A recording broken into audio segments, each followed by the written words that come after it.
Assalamualaikum warahmatullahi wabarakatuh. Apa kabar semuanya? Semoga selalu dalam lindungan dan berkah dari Allah Subhanahu wa Ta'ala.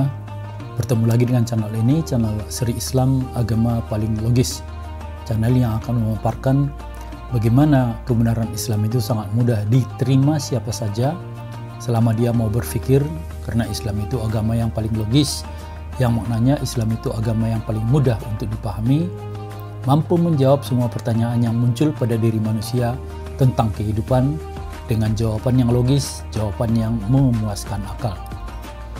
Pemirsa yang dirahmati Allah, kita sudah memasuki video seri ke-10. Alhamdulillah. Bagi yang baru menonton video ini, silahkan ditonton mulai dari seri pertama agar lebih jelas fakta-fakta bahwa Islam itu adalah agama paling logis. Begitu juga jika Anda yang saat ini bukan beragama Islam, namun ingin tahu Islam itu apa dan bagaimana, saya anjurkan juga untuk mulai nontonnya dari video seri yang pertama. Di video sebelumnya, kita membahas tentang fenomena ChatGPT yang menyampaikan jawaban-jawaban tentang keagamaan yang itu pasti menyentak semua kalangan, terutama kalangan non-muslim. Karena ChatGPT dengan lantang menyatakan semua agama selain Islam adalah agama yang false alias tidak benar, ya. Hanya Islam yang benar. Bagi Muslim tentu fenomena ini suatu keuntungan, ya, karena selama ini jika ada debat antar agama, antara Muslim dan non-Muslim, selalu pihak sana tidak menerima pandangan Muslim pada agama mereka dengan alasan itu pandangan yang tendensius, yang dipenuhi rasa kebencian atau tidak suka semata, ya. Nah, munculnya ChatGPT ini yang jelas adalah pihak yang dipastikan netral, ya. Namun kemudian menyampaikan hal yang sama dengan yang selalu disampaikan Muslim tentang agama lainnya. Tentu mereka akan kebingungan untuk meresponnya. Karena siapapun tahu ChatGPT yang muncul dari AI, Artificial Intelligence, kecerdasan buatan ini jelas hanyalah semacam sistem pada mesin yang tentu tidak akan terdapat di sana yang disebut dengan perasaan, ya. Maka seperti diduga, saking bingungnya mau nanggapi bagaimana, mereka akhirnya memunculkan komentar-komentar yang mencitrakan bahwa ChatGPT itu adalah sumber yang tidak bisa dijadikan sebagai sandaran kebenaran. Oke, maka di seri ke-10 ini kita insya Allah akan coba menakar, ya, kadar kebenaran dari jawaban-jawaban ChatGPT. Insya Allah bagi yang terbuka akalnya akan melihat dengan jelas apakah jawaban ChatGPT itu dalam hal keagamaan bisa diambil sebagai jawaban benar. Pertama, kita lihat dari faktanya, AI itu, Artificial Intelligence itu atau kecerdasan buatan itu adalah sesuatu yang mampu berpikir. Berpikir dalam definisi apa? Kita lihat dulu apa yang disebut berpikir atau akal. Akal itu ada akal atau proses berpikir itu ternyata harus melibatkan 4 hal. Pertama, fakta. Apakah fakta yang terindra langsung, yang bisa diindra oleh seluruh indera yang ada pada diri manusia, atau fakta yang tidak langsung. Contoh yang tidak langsung itu kita membaca berita, ya, kita tidak melihat langsung faktanya, tapi dengan membaca berita itu kita bisa membayangkan faktanya. Umpamanya ada berita tentang kecelakaan, ya, kita bisa membayangkan faktanya karena beritanya cukup jelas, ya. Begitu juga gempa bumi atau apa dan lainnya. Itu yang disebut dengan yang tidak langsung, atau bisa saja ini dia orang bercerita kepada kita. Tanpa adanya fakta ini mustahil seseorang akan berpikir, ya. Buktinya seorang yang diculik kemudian disekap di dalam ruangan yang gelap, dia tidak akan bisa berpikir karena ketiadaan fakta yang bisa dia indra untuk membantunya untuk berpikir. Kemudian hal kedua adalah adanya indera, ya. Indera penglihatan, mata, indera pendengaran telinga, indera penciuman hidung, indera peraba kulit, dan indera perasa lidah. Pada ChatGPT ini, karena sistemnya adalah listening machine, ya, yaitu dengan mendengar, maka bisa dikatakan walaupun tidak terlihat adanya telinga, ChatGPT ini sudah punya indera pendengaran karena dia mampu mendengar suara yang disampaikan kepadanya. Penglihatan, jika yang dimaksud ChatGPT itu adalah penampilan di HP, tentu tidak terdapat di sana kemampuan ChatGPT untuk melihat, ya. Kita kemudian tidak akan bisa bertanya pada ChatGPT, ChatGPT, coba sebut apa yang sedang aku pegang ini. Dia tidak mungkin bisa menjawabnya, karena dibutuhkan di sana ada indera penglihatannya. Hal ketiga, adanya otak, ya, dalam diri manusia, ya. Fungsi akal itu adanya otak yang berfungsi di sini adalah mengaitkan fakta yang sudah diindra tadi dan dikirimkan oleh indera itu ke otak, ya. Dan itu fakta yang sudah sampai di otak itu akan dikaitkan oleh otak dengan sesuatu yang disebut memori dalam otak yang berisi maklumat-maklumat atau informasi-informasi yang sudah terdapat di sana. Nah, di sini untuk ChatGPT, otak itu adalah server, ya. Servernya dengan sistem yang langsung mengaitkan fakta yang diindra dengan indera pendengaran tadi dan dikaitkannya ke memori, ya, yang menyimpan berbagai hal yang sudah tersimpan di servernya OpenAI ini, ya. Tentunya servernya itu bukan di HP, ya. Servernya itu adalah pusat di mana kemudian itu dikaitkan dengan aplikasinya itu. Jika otak yang mengaitkan itu kemudian menemukan sesuatu dalam memorinya yang terkait fakta yang masuk, maka dia akan menanggapi fakta itu sesuai dengan memori informasi yang ditemukannya pada memorinya. Jika tidak menemukan apapun dalam memorinya tentang fakta yang masuk dikirim oleh indera tersebut ke otak, maka dia tidak bisa menanggapi. Maka ketika kepada seseorang ditanyakan sesuatu dan kemudian dia menjawab aku tidak tahu, atau dia menjawab apa itu, dipastikan otaknya tidak berhasil atau tidak dapat menemukan sesuatu yang berkaitan dengan yang ditanyakan kepadanya di memorinya. Itulah gambaran akal, ya. Maka jika salah satu dari 4 hal atau komponen lah kita sebut itu tidak ada atau rusak, maka akal tidak akan berfungsi dengan baik atau bahkan tidak berfungsi total, ya, alias tidak lagi berakal. Inilah yang dialami orang gila yang dia itu yang rusak itu adalah otak, ya. Inilah yang dialami juga oleh anak bayi, ya. Ketika dia tidak bisa kita sebut dia belum berakal, itu karena memori di otaknya itu masih sangat minim dengan informasi-informasi. Makanya kemudian ketika sudah sampai waktu usianya, seorang ayah dia atau orang tua itu akan membawa anaknya untuk bersekolah. Tujuannya apa? Di sekolah itu untuk pintar? Tidak, ya, tujuannya adalah untuk agar informasi-informasi bisa bertambah dengan cepat, ya, tersimpan di dalam memori di otak tadi, ya. Sehingga dengan semakin banyaknya informasi yang terdapat di situ, maka kemudian ada permasalahan, ada hal yang ditemukannya, kemudian di inderanya sampai ke otak, dan kemudian otak itu akan bisa mendapatkan jawabannya tentang hal tersebut, ya. Atau bisa kemudian dia mengambil kesimpulan, dan kemudian dengan mengambil kesimpulan itu dia bersikap, ya.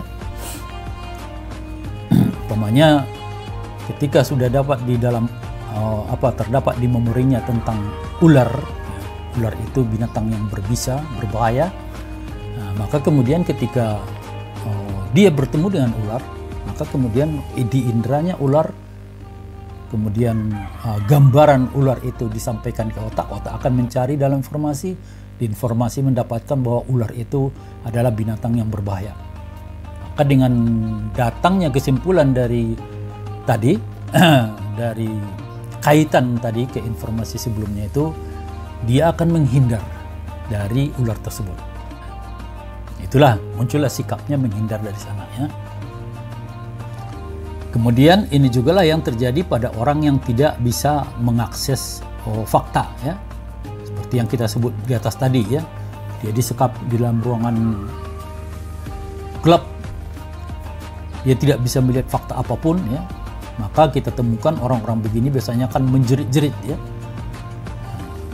Karena dia tidak punya input apapun untuk bisa berpikir.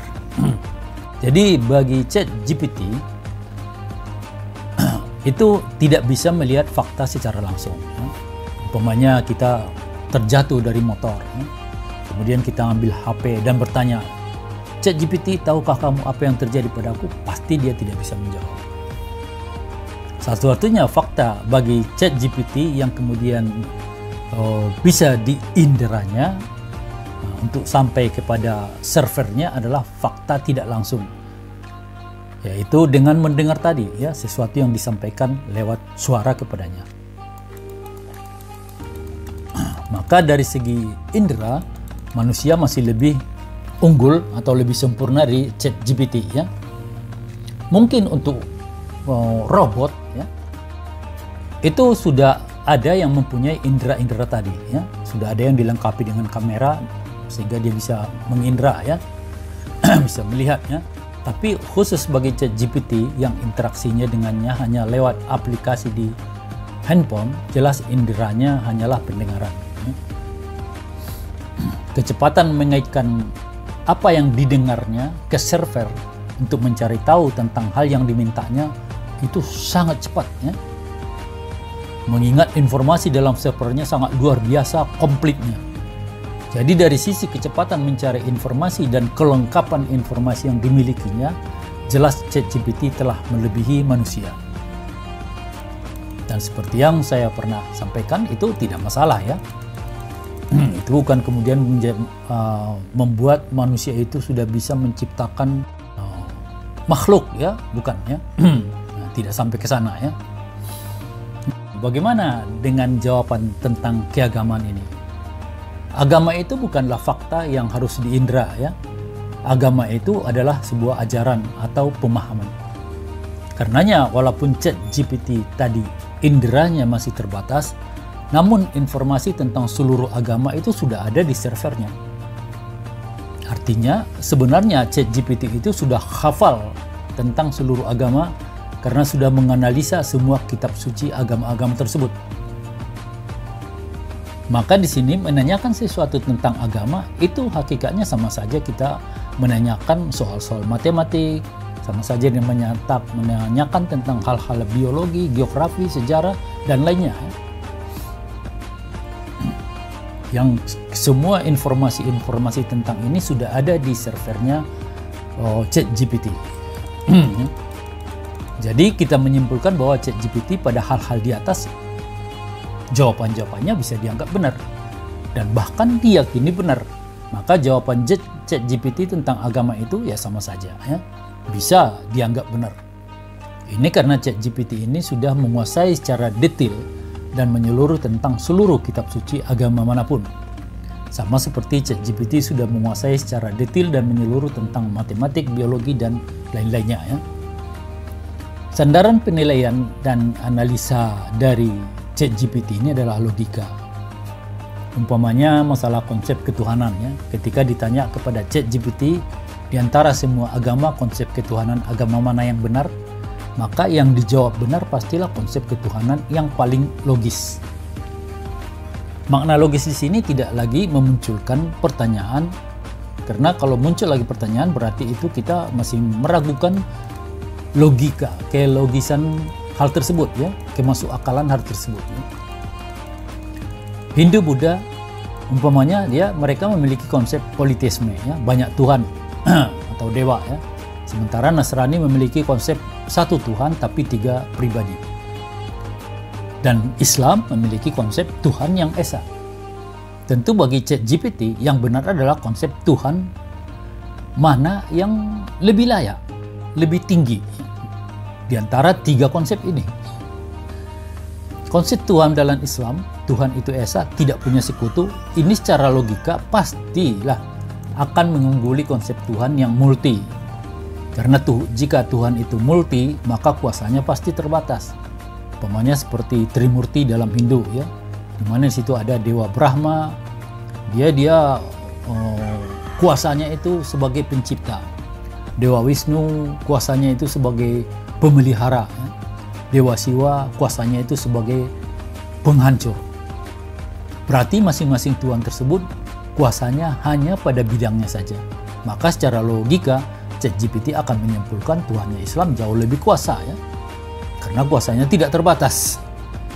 Oleh karenanya ChatGPT akan menyimpulkan bahwa Tuhan dalam agama Hindu itu salah karena ada konsep Tuhan yang jauh melebihi kuasa-kuasa Tuhan-Tuhan mereka itu.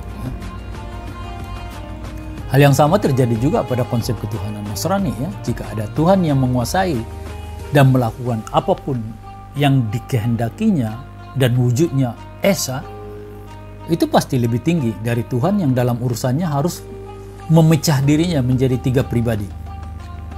Karena logika Tuhan yang mampu melakukan apa saja, pastilah dia tidak perlu lagi untuk memecah dirinya menjadi sosok-sosok lain, ya.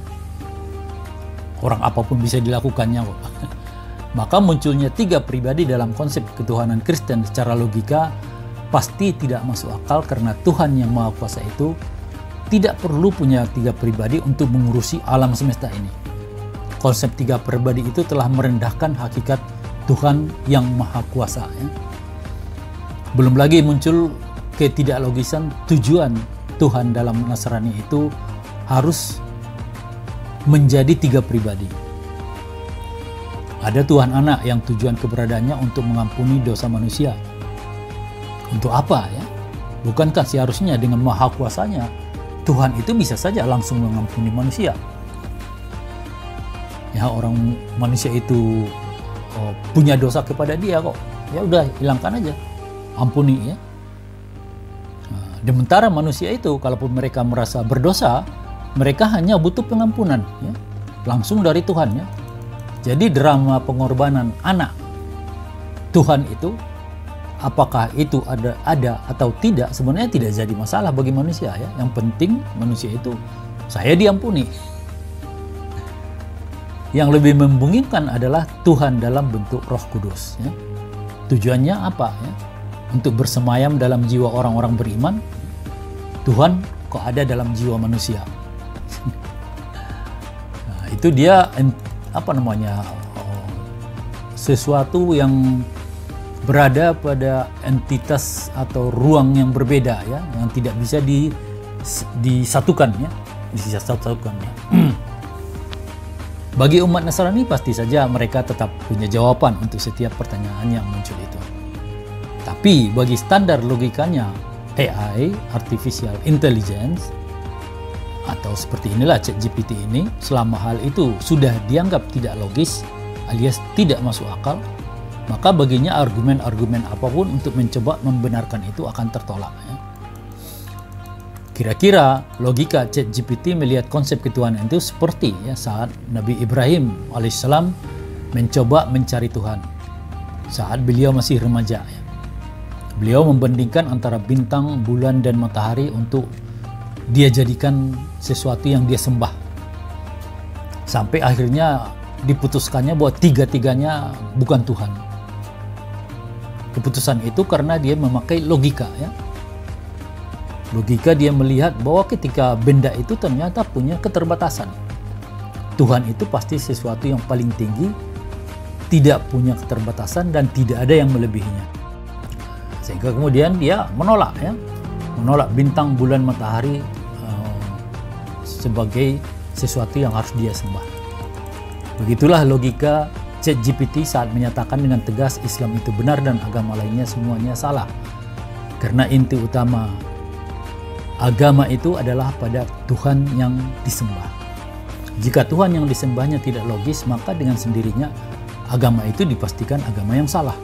Karena menyembah Tuhan yang tidak logis, Tuhan yang tidak masuk akal, ya. Dari analisis kita di atas, terlihat jelas bahwa jawaban tentang keagamaan dari ChatGPT itu bisa dianggap benar. Persoalan ada yang tidak terima itu hal lainnya, tapi ketika kita kembalikan pada logika, kita harus akui jawaban ChatGPT itu adalah jawaban yang masuk akal jika dipandang dari sudut logika. Tapi jika dikaitkan dengan doktrin, ya logika tidak punya tempat di sini. Akal itu tidak ada gunanya sama sekali jika berhadapan dengan doktrin. Ya. Makanya pada ajang debat ya, yang sering kita dengar antar agama ya, ketika dipertanyakan konsep ketuhanan agama lainnya, Nasrani umpamanya, sering kita dengar jawaban mereka, konsep Tuhan dalam Nasrani tidak bisa dilihat dari sudut pandang Islam. Padahal yang bertanya itu menanyakan hal itu dari sudut pandang logika manusia, bukan dari sudut pandang Islam. Tapi karena yang bertanya Muslim, mereka merasa itu dari sudut pandang Islam. Dan jika yang bertanya dari penganut agama mereka sendiri tentang hal itu, kita sering dengar ya dari penjelasan-penjelasan dari mereka yang mu'alaf, mereka menemukan jawabannya kepada mereka bahwa kamu tidak akan memahami karena Roh Kudus belum masuk ke dalam jiwamu.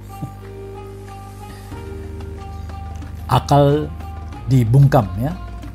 Padahal yang membuat manusia itu lebih sempurna dari ciptaan lainnya adalah adanya akal pada manusia. Wallahu a'lam bishawab. Demikian video kita kali ini, sampai bertemu pada video seri berikutnya. Dukung terus channel ini agar semakin banyak yang menontonnya, sehingga pesan dakwahnya semakin luas. Dan juga subscribe, like, komen, dan tekan lonceng notifikasinya agar jangan ketinggalan seri-seri berikutnya. Assalamualaikum warahmatullahi wabarakatuh.